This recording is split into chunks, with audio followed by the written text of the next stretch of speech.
Hey, I'm golf broadcaster Matt Adams. The updated and expanded second edition of my book, The Golf Round I'll Never Forget, Golf's Biggest Stars Recall Their Finest Moments, is now available. Readers can expect to march with Arnie's Army at the 1960 U.S. Open, relive Jack Nicklaus's remarkable 1986 Masters win, and be amazed by the Tiger Slam. The Golf Round I'll Never Forget, Golf's Biggest Stars Recall Their Finest Moments. Pick it up where fine books are sold, including BarnesandNoble.com and Amazon.com.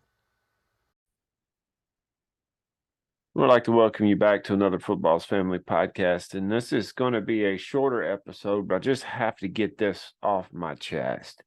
Good thing, a bad thing, and then kind of an event that you might be interested in if you're interested in maybe starting a podcast or moving further with your podcast.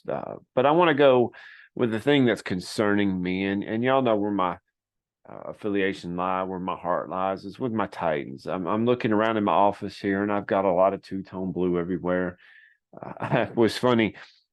I had somebody saw my truck and said, "I didn't know you were a Titans fan." I have my Titans stuff all over my truck, and I thought, you didn't know I was a Titans fan. Well, if you saw my office, you would know real quick where my loyalties lie. And I wouldn't say it's sad, but it's a little bit sad. Especially now, because yesterday, and I'm filming this, recording this on a Tuesday. Yesterday, Kevin Byard, the mayor of Murfreesboro, gets traded by my Titans. Gosh, I like that guy. He was one of the best dudes that we've got on our team, best player, really good guy. And, he had at the beginning of the season kind of a thing with the ownership and the GM about they wanted him to renegotiate his contract and he wouldn't do it. So they finally worked it out and helped with the salary cap issue. But you kind of felt like at the beginning of this season that this was it for Kevin. Well, I didn't think it would go down like this. But I'm telling you what, kudos to I just read just a little bit ago that the coach for the Eagles didn't know that they made that trade until the trade was done. I kind of think you need to get the coach involved with the trade, although Coach Sirianni would not have said no to that. Golly, you're getting one of the best safeties in the league. And you're going to have Nashville North there in Philadelphia with A.J. Brown on one side and Kevin Byard on the other. Golly, that team. Philadelphia, if you don't win a Super Bowl this year, rethink some things. Of course, you didn't play that great this weekend, but that doesn't mean anything. You're going to have bad weeks. But here's my problem. And if you've ever had a fire sale, your team had a fire sale. I remember Oakland A's having fire sales all the time where they get good players, but they can't afford them. And you'll have that sometimes with the Houston Oilers back in the early 90s had a fire sale before they moved to Nashville. You just get rid of all your good players and you start all over again. The Nashville Predators had one this past year. A lot of Nashville teams there. That may be a kind of a theme going on. But when you start to see big name players who are there's a lot of salary cap involved with them go, what is your first reaction? Because to me, Kevin Byard, when he leaves this year, when he's gone right now, that opens the door for a lot more. I don't think it's going to stop with him. I hate to say this, but I think Derrick Henry is gone. DeAndre Hopkins, who they just got, probably is gone. Ryan Tannehill probably wouldn't be traded, although I've heard rumors about him trading. I don't think people would want to put their team on his ankle right now, but he's gone. This is last year's contract. They're not going to re-sign him. You have people in the secondary and the linebacker core. There's even rumors that Jeffrey Simmons could be gone. I'm like, golly, do not trade Jeffrey Simmons. That is our team. He is awesome. Don't trade him off. But there's rumors that he could be gone too. When your team does this, especially this early in the season, because it's relatively early, do you think that you have any hope for the rest of the year? Anyway, just for the Titans' sake, who do you start at quarterback? You have a guy, Malik Willis, who is all around a really good athlete, but last year we brought in Josh Dobbs to play the last game to get into the playoffs. That's how much faith they had in him last year. And they signed Will Levis, And they hadn't given him a chance this year, which kind of tells you something, because when Ryan Tannehill goes down, Malik Willis is their backup. It kind of tells you something about Will Levis. Are they tanking for Caleb Williams? Because there's a good chance that if we don't win too many more games, we could be in the top 5 overall, which is not typical for us to have.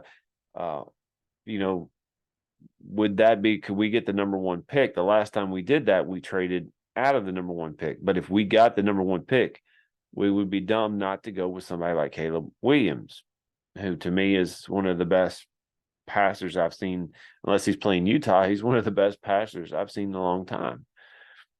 If your team did that, how would you react?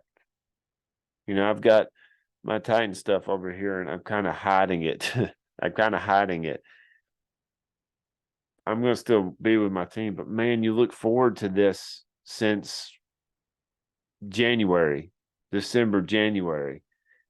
And the first thing you do is start to lose games that you're not really supposed to get blown out. It's ugly.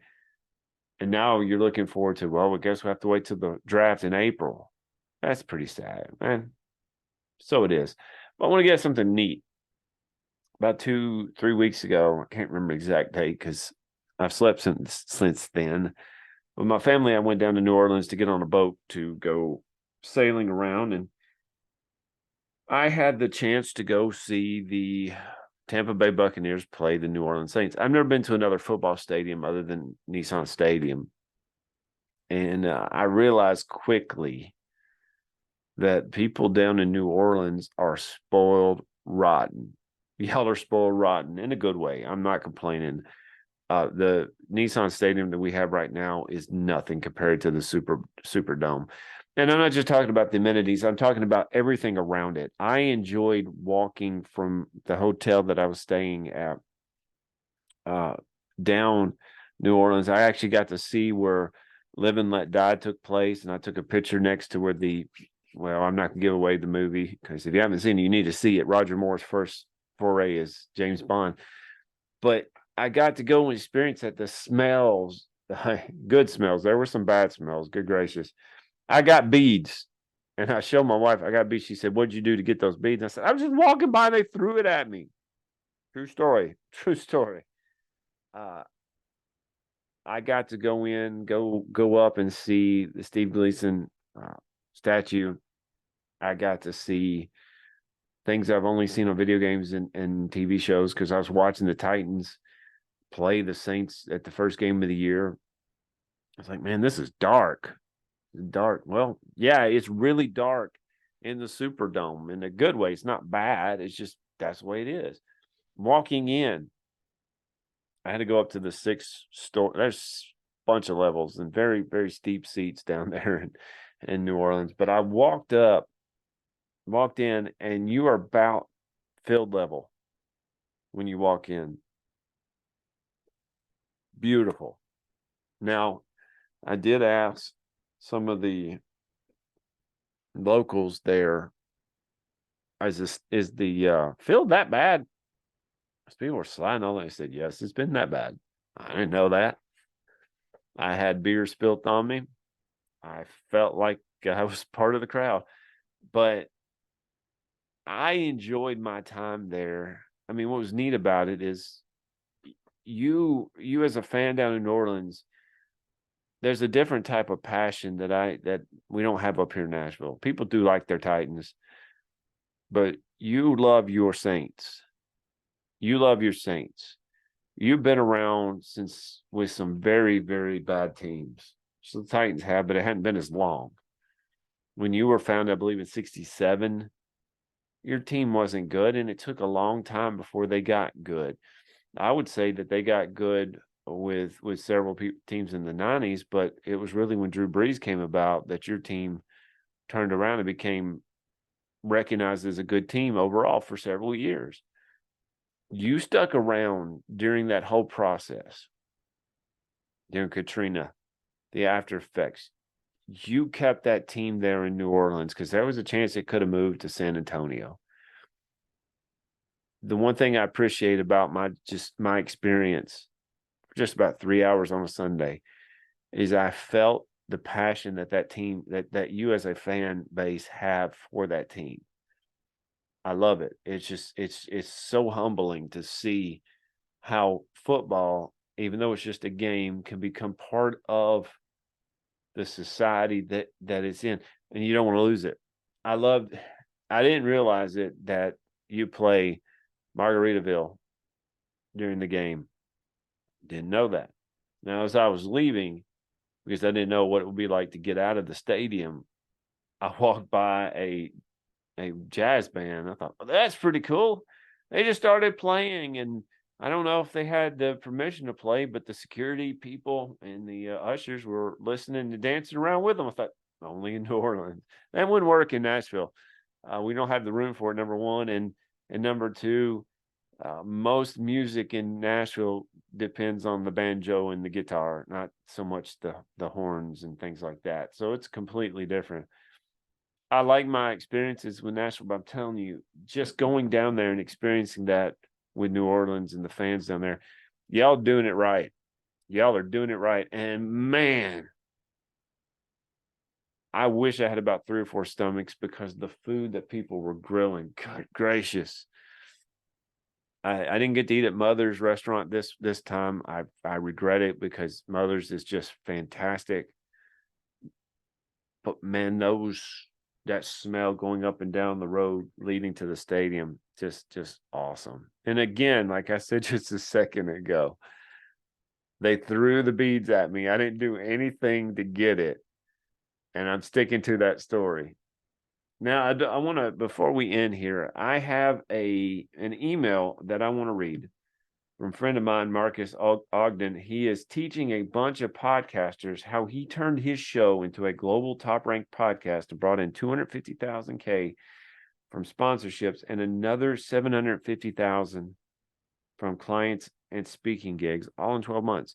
So if you are interested in learning how to improve your podcast, or looking at starting a podcast, Marques Ogden, who I've had on the show before and talked to several times, is hosting a podcast profits workshop November 2nd and 3rd, I should say, from 9 Pacific, 11 Central, 12 Eastern, 12 Pacific, 2 Central, 3 Eastern, 3 hours on each day. I'm going to include in the show notes an email that will send you to the event if you are interested in going. It is available to anyone who wants to. Just you'll have to look and follow the prompt and see what it says. If you're interested, just click on the information, just click on the email and enjoy it. Marques is a cool guy, a nice guy, and I'm sure he can help you out if you're interested. But this is a podcast profits workshop that he is hosting on November 2nd and 3rd. So I will put this in the show notes. Again, thank y'all for listening to the Football's Family Podcast. Hey there, sports history fan. This is Arnie Chapman, a.k.a. the Football History Dude, and I hope that you enjoyed this recent episode presented by the Sports History Network and were able to learn some good old-fashioned sports history knowledge nuggets. I started the Sports History Network back in 2020 with the mission to help podcasters find a community of like-minded sports history nerds, as well as helping aspiring podcasters to start their own shows. We have a little bit over 30 shows on the network right now covering all sorts of sports history, but as far as I'm concerned, we're just at the toothpick in the ocean moment, that can't even figure it out because there's so much more coming. We wanted to create the ultimate headquarters for sports yesteryear, starting with Podcast Network and our website, but we're going to continue to move into other mediums as well. And here's the cool part, because we want you to be part of our team. So if you're interested in starting your own podcast, or maybe being a guest on one of our shows, or who knows, maybe even writing an article for us over on the website. Seriously, all you gotta do is reach out to us on the contact page over at sportshistorynetwork.com. You can be as technologically savvy as a Neanderthal tapping on a stone trying to figure out this whole hieroglyphics thing back in the day. Again, it doesn't matter, because even if you don't understand the whole podcast space, we have a production team that can pretty much help you out with doing everything. All you gotta do, head over to sportshistorynetwork.com, head to the contact page, fill it out. That message goes right to me, and I'll reach out to you as soon as I can. But for now, dude, I'm through if you're through.